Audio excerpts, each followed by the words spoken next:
അയ്യാ വണക്കം. സുഡാപ്പികളെ പറ്റിക്കാൻ വേണ്ടി പൗരത്വ ഭേദഗതി നിയമം ഇവിടെ നടപ്പിലാക്കില്ല എന്നൊക്കെ വീമ്പ് പറയും നമ്മുടെ മുഖ്യമന്ത്രി പിണറായി വിജയൻ. പക്ഷേ യോഗി ആദിത്യനാഥ് അല്ല.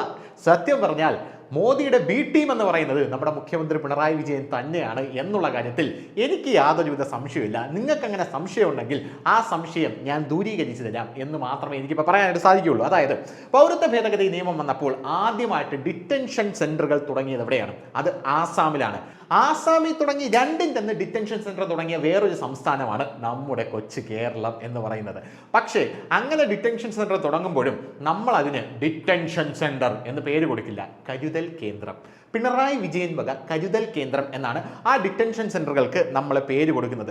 ഡിറ്റൻഷൻ സെന്റർ എന്നൊക്കെ നമ്മുടെ മാധ്യമ പ്രവർത്തകരൊക്കെ പറഞ്ഞ് ഫലിപ്പിച്ച് വെച്ചിരിക്കുമ്പോൾ നമ്മുടെ മനസ്സിലോട്ട് ആദ്യമായിട്ട് ഓടി വരുന്ന വിഷ്വൽ എന്ന് പറയുന്നത് പഴയ ജയന്റെ സിനിമയിലൊക്കെ തൊടലും കയ്യിലും കാലിലൊക്കെ ചങ്ങലയിട്ട് വലിയ വലിയ കുറ്റവാളികളെ കൊണ്ടുവരുന്ന ഒരു സംഭവമായിരിക്കും ഈ ഡിറ്റൻഷൻ സെന്റർ എന്നുള്ള രീതിയിലാണ്. പക്ഷെ സംഭവം അങ്ങനെയല്ല. ഈ ഡിറ്റൻഷൻ സെന്റർ എന്ന് പറയുന്ന സാധനം എന്തിനാണെന്ന് ആദ്യം അറിയണം. ഡിറ്റൻഷൻ സെന്റർ എന്ന് പറഞ്ഞു കഴിഞ്ഞാൽ ഇവിടെ വന്ന് കുറ്റകൃത്യം ചെയ്യുന്ന വിദേശികൾ, ആ കുറ്റം ചെയ്യുമ്പോൾ നമ്മൾ ഇവിടെ ജയിലിനകത്ത് ഇടുമല്ലോ, ജയിലിനകത്ത് ഇട്ട് കഴിഞ്ഞ് പുറത്തിറങ്ങുമ്പോൾ അവരെ പാർപ്പിക്കാൻ, അവരെ തിരിച്ച് ഡീപ്പോർട്ട് ചെയ്യുന്നത് വരെ അവരെ പാർപ്പിക്കാനുള്ള ഒരിടം. രണ്ടാമതായി ഇവിടെ നുഴഞ്ഞുകയറ്റക്കാരായിട്ട് വരുന്ന ബംഗ്ലാദേശികൾ, പാകിസ്ഥാനികൾ, അഫ്ഗാനിസ്ഥാനികൾ ഇങ്ങനെയുള്ള ആൾക്കാരെ പാർപ്പിക്കാനായിട്ടുള്ള സ്ഥലം. അനധികൃതമായിട്ടാണല്ലോ ഇവർ വന്ന് നുഴഞ്ഞു കയറുന്നത്, അവരെ പാർപ്പിക്കാനുള്ള സ്ഥലം. പിന്നെ വിദേശികൾ ഇവിടെ വന്നു കഴിഞ്ഞാൽ അവരുടെ വിസ കാലാവധി തീരും. അങ്ങനെ വിസ കാലാവധി തീർന്നു കഴിഞ്ഞാൽ അവരിവിടെ വിസ ഇല്ലാതെ നിൽക്കേണ്ട ഒരു സാഹചര്യം വരും. അങ്ങനെ ഒരു സാഹചര്യം വന്നാൽ അവരെ കൊണ്ടുവന്ന് പാർപ്പിക്കാനുള്ള സ്ഥലം. ഇതാണ് ഡിറ്റൻഷൻ സെന്റർ എന്ന് പറയുന്നത്.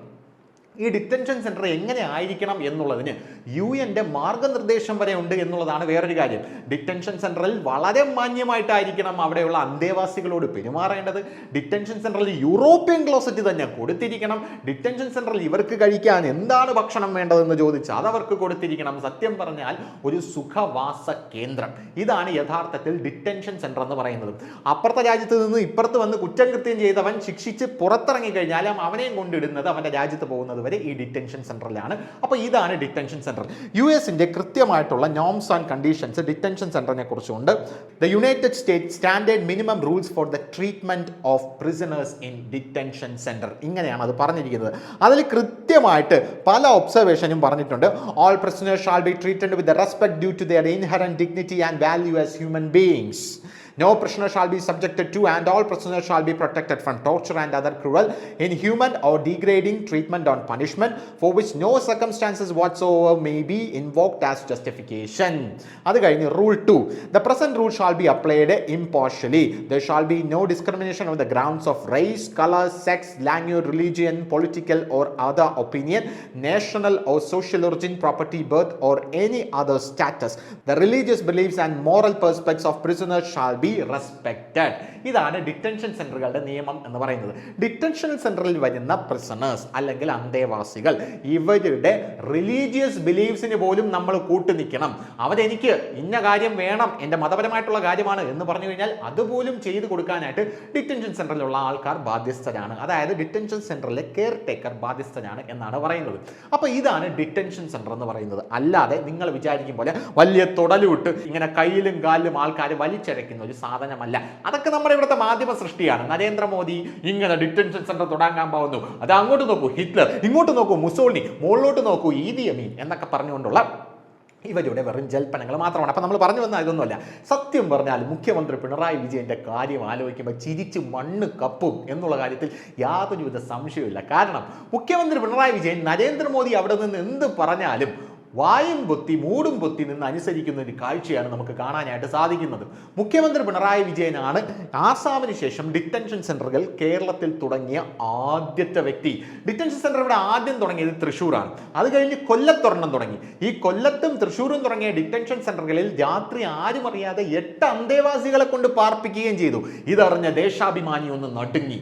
ദേശാഭിമാനി നേരെ വാർത്തയടിച്ചു. ഈ ഡിറ്റൻഷൻ സെന്റർ മുഖ്യമന്ത്രി പിണറായി വിജയൻ പറഞ്ഞിട്ട് തുടങ്ങിയതല്ല, ഞങ്ങൾ ആരും അറിഞ്ഞിട്ടില്ല, ഞങ്ങൾ ആരും പറഞ്ഞിട്ടേ ഇല്ല എന്നൊക്കെ പറഞ്ഞ് ദേശാഭിമാനി വലിയ വാർത്ത എഴുതി. ദേശാഭിമാനി 2019 ഈ വാർത്ത എഴുതിയത്. ദേശാഭിമാനി പറയുന്നത് ഈ ഡിറ്റൻഷൻ സെന്റർ തുടങ്ങാനായിട്ട് അനുമതി കൊടുത്തത് നമ്മുടെ മൻമോഹൻ സിംഗിന്റെ കാലഘട്ടത്താണ്. അന്നിവിടെ തിരുവഞ്ചൂറായിരുന്നു ആഭ്യന്തരമന്ത്രി. 2015 ഉമ്മൻചാണ്ടി വന്ന് ഈ ഡിറ്റൻഷൻ സെന്റർ തുടങ്ങാൻ നേരിട്ട് അനുമതി കൊടുത്തു. മുസ്ലിം ലീഗിന്റെ കൂട്ടുണ്ടായിരുന്നു. MK മുനീർ അന്ന് മന്ത്രിയായിരുന്നപ്പോൾ മുസ്ലിം ലീഗും കൂടെ ചേർന്നിട്ടാണ് ഈ ഡിറ്റൻഷൻ സെന്റർ തുടങ്ങിയത് എന്നൊക്കെ ദേശാഭിമാനി വലിയ രീതിയിൽ വാർത്ത എഴുതി. ഈ വാർത്തകളെല്ലാം പുറത്തു വന്നതുകൂടി നമ്മുടെ മുഖ്യമന്ത്രി പിണറായി വിജയൻ ഒന്ന് നടുങ്ങി. എന്നിട്ട് അദ്ദേഹം പ്രഖ്യാപിച്ചു, ഇനി ഡിറ്റൻഷൻ സെന്റർ ഇല്ല കേട്ടോ, കരുതൽ കേന്ദ്രം മാത്രമേ ഉള്ളൂ. പക്ഷെ സുഡാപ്പികൾ അതിലൊന്നും അടങ്ങുന്ന ഒരു സാഹചര്യം ഉണ്ടായിരുന്നില്ല. കരുതൽ കേന്ദ്രവും ഇതൊന്നും പഴയ നസീറിന്റെ സിനിമയെന്ന് വിചാരിച്ചാൽ, അതായത് ഒരു ഉണ്ണി എടുത്ത് ഇവിടെ ഒട്ടിച്ച് വെച്ച് കഴിഞ്ഞാൽ നസീർ വേറെ ആളായി, അത് മാറ്റിക്കഴിഞ്ഞാൽ ഡിറ്റൻഷൻ സെന്റർ, കരുതൽ കേന്ദ്രം, ഡിറ്റൻഷൻ സെന്റർ, ഡിറ്റൻഷൻ സെന്റർ, കരുതൽ കേന്ദ്രം. ഇന്തമാതിരി അടവൊന്നും ഇവിടെ എടുക്കേണ്ട എന്ന സുഡാപ്പികളൊന്ന് മുറുമുറുത്തു.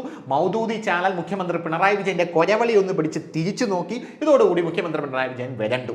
2019 ആയപ്പോഴേക്കും മുഖ്യമന്ത്രി പിണറായി വിജയൻ ഒരു പ്രഖ്യാപനം നടത്തി, ഇനി ഡിറ്റൻഷൻ സെന്റർ ഇവിടെ ഉണ്ടാകില്ല. പക്ഷേ ഇത് പണിതത് ഉമ്മൻചാണ്ടിയാണ്, അത് നിങ്ങൾ സമ്മതിച്ചു തരണം പ്ലീസ് എന്ന് മുഖ്യമന്ത്രി പിണറായി വിജയൻ പറഞ്ഞു. അതിനുശേഷവും ഇവിടെ ഡിറ്റൻഷൻ സെന്റർ ഉണ്ടായിട്ടുണ്ട്. ഡിറ്റൻഷൻ സെന്റർ വീണ്ടും ഇവിടെ തന്നെ ഉണ്ടായിട്ടുണ്ട്. 2022 കൊല്ലത്ത് ഒരു ഡിറ്റൻഷൻ സെന്റർ പണിതു എന്ന് സിറാജ് റിപ്പോർട്ട് ചെയ്തിട്ടുണ്ട്. ഇതാ കഴിഞ്ഞ വർഷം 2023 മലയാള മനോരമയുടെ റിപ്പോർട്ടുണ്ട്, കരുതൽ കേന്ദ്രത്തിൽ ആൾക്കാരെ നോക്കാൻ ആളില്ല, അതുകൊണ്ട് സർക്കാർ വെട്ടിലാണ് എന്ന് പറഞ്ഞ് കൃത്യമായിട്ട് മനോരമയുടെ റിപ്പോർട്ടുണ്ട്. പക്ഷേ ഈ കരുതൽ കേന്ദ്രങ്ങളെല്ലാം തുടങ്ങിയിരിക്കുന്നത് കേന്ദ്ര ആഭ്യന്തര മന്ത്രാലയത്തിന്റെ മാനുവൽ പ്രകാരം. ഈ പൗരത്വ ഭേദഗതി നിയമം എന്തിനാണ് കൊണ്ടുവന്നത്? അതായത് രാജ്യത്ത് നുഴഞ്ഞു കയറിയ ആൾക്കാർ, അല്ലെങ്കിൽ രാജ്യത്ത് നുഴഞ്ഞു കയറിയ നമ്മുടെ നാട്ടിലൊക്കെ ഈ പായപ്പാടും പെരുമ്പാവൂരും ഒക്കെ മുട്ടയും പാലും കൊണ്ട് അവിടെയുള്ള ബംഗാളിയൊക്കെ കൊടുക്കുമ്പോൾ അവന്മാർ അതൊക്കെ എടുത്ത് ദൂരെ എറിഞ്ഞ് പോലീസിന്റെ പെട്ടി അടിച്ച് പൊട്ടിച്ച് അവിടെ വണ്ടിയും കത്തിച്ച് നമ്മളതൊക്കെ കാണുന്നതാണല്ലോ. യവന്മാരൊന്നും യഥാർത്ഥത്തിൽ ബംഗാളിൽ നിന്ന് വന്നവന്മാരല്ല, യവന്മാരൊക്കെ ബംഗ്ലാദേശിൽ നിന്ന് നുഴഞ്ഞു കയറിയ നുഴഞ്ഞുകയറ്റക്കാരാണ്. അവന്മാരാണ് കേരളത്തിൽ വന്ന് കയറുന്ന മുട കാണിക്കുന്നത്. ഇങ്ങനെയുള്ള സകല ഊളകളെ പിടിച്ച് പുറത്താക്കാനാണ് നമ്മൾ CAA കൊണ്ടുവന്നിരിക്കുന്നത് എന്നുള്ള കാര്യത്തിൽ യാതൊരുവിധ തർക്കവുമില്ല. നമ്മുടെ നാട്ടിലെ കുട്ടികൾക്ക് മാന്യമായിട്ട് ജീവിക്കണം. നമ്മുടെ നാട്ടിൽ കുട്ടികളെല്ലാം പീഡിപ്പിക്കപ്പെടുന്നു. നമ്മുടെ നാട്ടിൽ ആലുവയിൽ ഒരു കുട്ടി മരിച്ചു. ഇത് ആരാണ് ഇത് ചെയ്യുന്നത്? എറണാകുളത്ത് ഒരു കുട്ടിയെ പീഡിപ്പിച്ച് കൊലപ്പെടുത്തി വേസ്റ്റിൽ കൊണ്ട് തട്ടുന്നു. ഒരുത്തൻ അസഫ കാലം എന്ന് പറഞ്ഞ് ഒരുത്തൻ പിടിയിലാവുന്നു. ഇവനൊക്കെ എവിടെ നിന്ന് വരുന്നതാണ്? ഇവനൊക്കെ ബംഗാളിൽ നിന്നാണോ ബംഗ്ലാദേശിൽ നിന്നാണോ? ഇവനൊക്കെ ആധാർ ഉണ്ടോ? ഇവനൊക്കെ ആധാർ സെപ്പറേറ്റ് ഉണ്ടാക്കി കൊടുക്കാൻ വേറൊരു ടീമുണ്ടെന്ന് പല മാധ്യമങ്ങളും റിപ്പോർട്ട് ചെയ്യുന്നു. അത് കഴിഞ്ഞ് ജിഷയെ കൊലപ്പെടുത്തിയ അന്യസംസ്ഥാന തൊഴിലാളികൾ, ഇവന്മാരെല്ലാം കേരളം താവളമാക്കി അതിഭീകരമായിട്ട് പ്രവർത്തിച്ചുകൊണ്ടിരിക്കുകയാണ്. ഇവനൊക്കെ എവിടെ നിന്നാണ് വരുന്നത്? എങ്ങനെയാണ് വരുന്നത്? ഇവന്റെയൊക്കെ നാടേതാണ്? ഊരേതാണ്? നമ്മുടെ പഞ്ചാബി ഹൗസിൽ പറയും പോലെ, മോനെ നിന്റെ നാടേതാണ്, ഊരേതാണ്, ജപ ജപ എന്ന് പറയുന്നത് പോലെയാണ് നമ്മുടെ സർക്കാരിന്റെ കാര്യം എന്ന് പറയുന്നത്. സർക്കാരൊന്നും യാതൊരുവിധ നടപടി എടുക്കുന്നില്ല. പെരുമ്പാവൂരും പായപ്പാടും അടക്കമുള്ള വലിയ പ്രദേശങ്ങളിൽ കൂട്ടമായി തമ്പടിച്ചിരിക്കുകയാണ് അവരൊക്കെ. നമ്മൾ മലയാളികൾക്കിടയിൽ വേണമെങ്കിൽ ഒരു കലാപം തന്നെ അവിടെ അഴിച്ചുവിടാനുള്ള ശക്തി ഇന്ന് അവർക്കുണ്ട് എന്ന് നമ്മൾ മനസ്സിലാക്കാതെ പോയത്. ഇവരെല്ലാം ബംഗ്ലാദേശികളാണ്, അല്ലെങ്കിൽ ഇവരിൽ ബംഗ്ലാദേശികൾ ഉണ്ട് എന്നുള്ളത് പച്ചയായിട്ടുള്ള വസ്തുതയാണ്. അത് പല മാധ്യമങ്ങളും റിപ്പോർട്ട് ചെയ്തിട്ടുണ്ട്. അങ്ങനെയുള്ളവന്മാരെ തുരത്തിയില്ലെങ്കിൽ കേരളത്തിന് വരുന്ന നാളുകളിൽ ഭയങ്കര പ്രശ്നമായിരിക്കും എന്നുള്ള കാര്യത്തിൽ യാതൊരു തർക്കവുമില്ല. പക്ഷേ ഇത് നമ്മുടെ മുഖ്യമന്ത്രി പിണറായി വിജയൻ അറിയാം. ഞാൻ അദ്ദേഹത്തെ അഭിനന്ദിക്കുന്നു. കാരണം അദ്ദേഹം നമ്മുടെ മോദിയുടെ ബി ടീമാണ്. അദ്ദേഹത്തിന് ഇത് കൃത്യമായിട്ട് അറിയാം. ഇവിടെയുള്ള സുഡാപ്പികളെ അങ്ങോട്ട് നോക്കൂ, ഉത്തരേന്ത്യൻ ഭീകരത എന്ന് പറഞ്ഞിട്ട് ഇപ്പുറത്ത് പണിതോ ഡിറ്റൻഷൻ സെന്റർ പണിതോ എന്നാണ് നമ്മുടെ മുഖ്യമന്ത്രി പിണറായി വിജയൻ പറയുന്നത്. അതുപോലെ തന്നെയാണ് മുഖ്യമന്ത്രി പിണറായി വിജയന്റെ പല ഗംഭീര നീക്കങ്ങളും. നരേന്ദ്രമോദി അവിടെ നിന്ന് കണ്ണുരുട്ടുമ്പോൾ മുഖ്യമന്ത്രി പിണറായി വിജയൻ കൃത്യമായിട്ട് ചെയ്യുന്നുണ്ട്. കഴിഞ്ഞ ദിവസം ഇസ്രായേലിൽ നിന്ന് സോഫ്റ്റ്വെയർ വാങ്ങിക്കാൻ പോവുകയാണ്. നമ്മൾ അറിഞ്ഞായിരുന്നോ? അറിഞ്ഞില്ലേ? സുഡാപ്പി നിന്നെത്താണ്? ഇസ്രായേലിൽ നിന്ന് നമ്മൾ സോഫ്റ്റ്വെയർ വാങ്ങിക്കാൻ പോവുകയാണ്. എന്തിനാണ്? ഫേസ്ബുക്കിൽ കമന്റുകളും പോസ്റ്റുകളും തീവ്രവാദ സ്വഭാവമുള്ളത് ഇടുന്ന ഇവിടെയുള്ള സുഡാപ്പികളെ തൂക്കാനാണ് ഇസ്രായേലിൽ നിന്ന് നമ്മൾ സോഫ്റ്റ്വെയർ മേടിക്കാൻ പോകുന്നത്. അങ്ങനെയുള്ള സോഫ്റ്റ്വെയർ നമ്മൾ ഇസ്രായേലിൽ നിന്ന് മേടിച്ച് നമ്മളിവിടെ പ്രാവർത്തികമാക്കും. പക്ഷേ സുഡാപ്പികൾ ബഹളം വയ്ക്കുമ്പോൾ നമ്മൾ എന്ത് പറയും? ഇതേ സംഘികളെ തൂക്കുക എന്നുള്ളതാണ്. കാരണം ഈ സംഘികൾ ഭയങ്കര വർഗീയതയാണ് സമൂഹ മാധ്യമങ്ങളിൽ കിടന്ന് എന്ന് മുഖ്യമന്ത്രി പിണറായി വിജയൻ പറഞ്ഞു വരത്തും. നീയൊക്കെ അതും വിശ്വസിച്ച് വായിൽ വിരലിട്ട് ആ സൈഡിൽ പോയിരിക്കും. പക്ഷെ തൂക്കുന്നത് മൊത്തം നിന്നെയായിരിക്കും. ഈ ഇസ്രായേലിൽ നിന്ന് സോഫ്റ്റ്വെയർ വാങ്ങിക്കണമെങ്കിൽ അതിന് കേന്ദ്രത്തിന്റെ അനുമതി വേണം എന്നറിയാമോ? അറിഞ്ഞൂടെങ്കിൽ അതുകൂടെ അറിഞ്ഞോ. ഇന്നലെ കൃത്യമായിട്ടുള്ള വാർത്ത ഉണ്ടായിരുന്നു. മുഖ്യമന്ത്രി പിണറായി വിജയനെ വാതോരാതെ പോയിട്ടുന്നതാണ്. ഫുൾ ന്യൂസ് ഒക്കെ കൃത്യമായിട്ട് വാർത്ത കൊടുത്തിട്ടുണ്ട്. സമൂഹ മാധ്യമങ്ങളിലെ പോസ്റ്റുകൾ നിയന്ത്രിക്കാൻ ഇസ്രായേൽ സോഫ്റ്റ്വെയർ സംസ്ഥാന തീവ്രവാദ വിരുദ്ധ സ്ക്വാഡിനെതിരെ PK പോക്കർ ഏവനാന്തോ ഇങ്ങനൊരു പോക്കർ ആ സ്ക്വാഡിനെതിരെ എത്തിയിട്ടുണ്ട്. ഇടതുപക്ഷ അനുഭാവി തന്നെയാണ് പോക്കർ എന്നാണ് ഇവർ പറയുന്നത്. അപ്പോൾ അങ്ങനെ വലിയ വലിയ കാര്യങ്ങളൊക്കെയാണ് ഇവിടെ നടന്നുകൊണ്ടിരിക്കുന്നത്. 2021-22 കാലഘട്ടങ്ങളിൽ ഒരു സംഭവം നടന്നായിരുന്നു, അറിഞ്ഞായിരുന്നോ? അതായത് ഒരു ഫോറൻസിക് ലാബ് വന്നു. ഫസ്റ്റ് ഡ്രോൺ ഫോറൻസിക് ലാബ്, അതായത് രാജ്യത്ത് തന്നെ ആദ്യത്തെ ഫോറൻസിക് ലാബാണ് വന്നത്. ഈ ആദ്യത്തെ ഫോറൻസിക് ലാബ് എന്തിനാണ് വന്നതെന്ന് അറിയാമോ? തീവ്രവാദ വിരുദ്ധ പ്രവർത്തനങ്ങൾ നിരീക്ഷിക്കാനും തടയാനും അതിൻ്റെ സാമ്പിളുകൾ ശേഖരിക്കാനുള്ള ഫോറൻസിക് ലാബാണ് വന്നത്. എവിടെയാണ് വന്നത്? കേരളത്തിലാണ് വന്നത്. അതിന് വരെ കേരള പോലീസും മുഖ്യമന്ത്രി പിണറായി വിജയനും കേന്ദ്രവുമായിട്ട് ടൈപ്പ് ചെയ്ത് നിന്ന് നടത്തിയ വലിയ സംഭവങ്ങൾ ഇവിടെ ഉണ്ടായിട്ടുണ്ട്. അപ്പോൾ ഇതൊന്നും നമ്മൾ അറിയുന്നില്ല. നമ്മൾ അറിയുന്നത് പൗരത്വ ഭേദഗതി നിയമം ഇവിടെ നടപ്പാക്കില്ല എന്ന് പറയുന്ന ഒരു പിണറായിയുടെ ഫേസ് മാത്രമാണ്.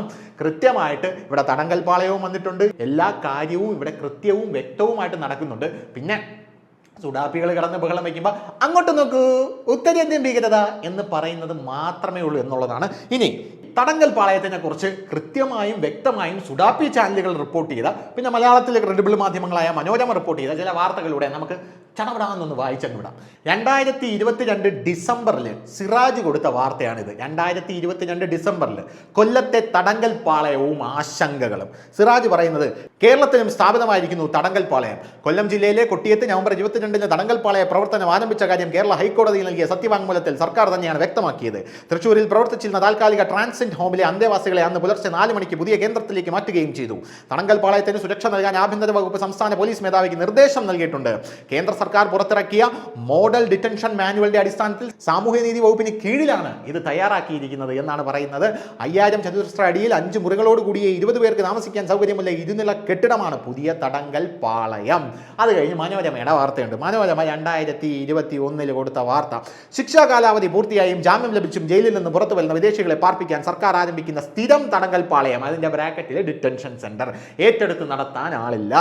തൃശ്ശൂരിൽ താൽക്കാലികമായി തുടങ്ങിയ തടങ്കൽ പാളയം ഹൗസ് ഫുള്ളായതോടുകൂടി പുതിയ തടങ്കൽ പാളയം സ്ഥാപിച്ച് അത് നോക്കി നടത്താൻ സ്വകാര്യ വ്യക്തികളിൽ നിന്നും സന്നദ്ധ സംഘടനകളിൽ നിന്നും സാമൂഹ്യ നീതി വകുപ്പിന് താൽപര്യപത്രം ക്ഷണിച്ചു.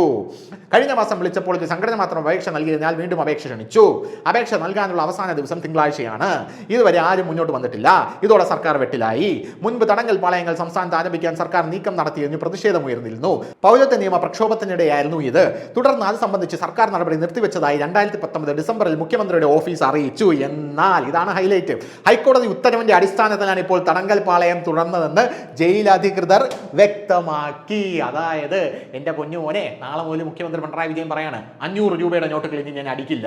ആരെങ്കിലും മുഖ്യമന്ത്രിയുടെ അഭിപ്രായം ചോദിച്ചോ? പൗരത്വ ഭേദഗതി നിയമം കേന്ദ്രത്തിന്റെ നിയമമാണ്, കോടതികൾ അത് പറയും, മുഖ്യമന്ത്രി പിണറായി വിജയൻ അനുസരിച്ചോണം. അത് മാത്രമേ ഉള്ളൂ. അത് പുള്ളിയുടെ പഞ്ചപുച്ഛമടക്കി ചെയ്യുന്നുണ്ട് എന്ന് നമുക്ക് കൃത്യമായിട്ട് ഇപ്പൊ മനസ്സിലായല്ലോ. ഇപ്പൊ ഡൗട്ടൊന്നുമില്ലല്ലോ. അപ്പൊ കാര്യങ്ങളൊക്കെ അങ്ങനെയാണ് പോകുക. അപ്പൊ അദ്ദേഹം എങ്ങനെ പറയും പൗരത്വ ഭേദഗതി നിയമം ഇവിടെ നടപ്പിലാക്കില്ല എന്ന് കാര്യങ്ങളൊക്കെ പറയും. പക്ഷെ തൊട്ടുപിറകിൽ കരുതൽ കേന്ദ്രം, വർക്കൗട്ട് കേന്ദ്രം, ഗുഡ്നസ് സെന്റർ, ഇങ്ങനെയൊക്കെ പറഞ്ഞ് പല സംഭവങ്ങളും ഇങ്ങനെ കേരളത്തിൽ ഉടലെടുക്കുന്നുണ്ട് എന്നുള്ളതാണ് വേറൊരു കാര്യം. പിന്നെ NIA കയറി ഇറങ്ങി നിരങ്ങുകയാണല്ലോ. NIAയുടെ ഒരു ആസ്ഥാനം ഇപ്പോൾ വരുന്നുണ്ട്. പിന്നെ ഫോറൻസിക് ലാബ്, ഇസ്രയേലിന്റെ ആപ്പ്, അങ്ങനെ അങ്ങനെ അങ്ങനെ അങ്ങനെ നമ്മുടെ സരോജ് കുമാർ പറയുന്നത് പോലെ അങ്ങനെ അങ്ങനെ അങ്ങനെ അങ്ങനെ എൻ്റെ തല എൻ്റെ ഫുൾ ഫിഗർ, എൻ്റെ തല എൻ്റെ ഫുൾ ഫിഗർ എന്നുള്ള കാര്യത്തിലാണ് നമ്മുടെ കേരളം മുന്നോട്ട് പോകുന്നത്. അപ്പം ശരി, കൂടുതൽ വാർത്തകളും വിശേഷങ്ങളും നിങ്ങളിലേക്ക് എത്താൻ ABC മലയാളം സബ്സ്ക്രൈബ് ചെയ്യുക, ബെൽ ബട്ടണും അമർത്തുക.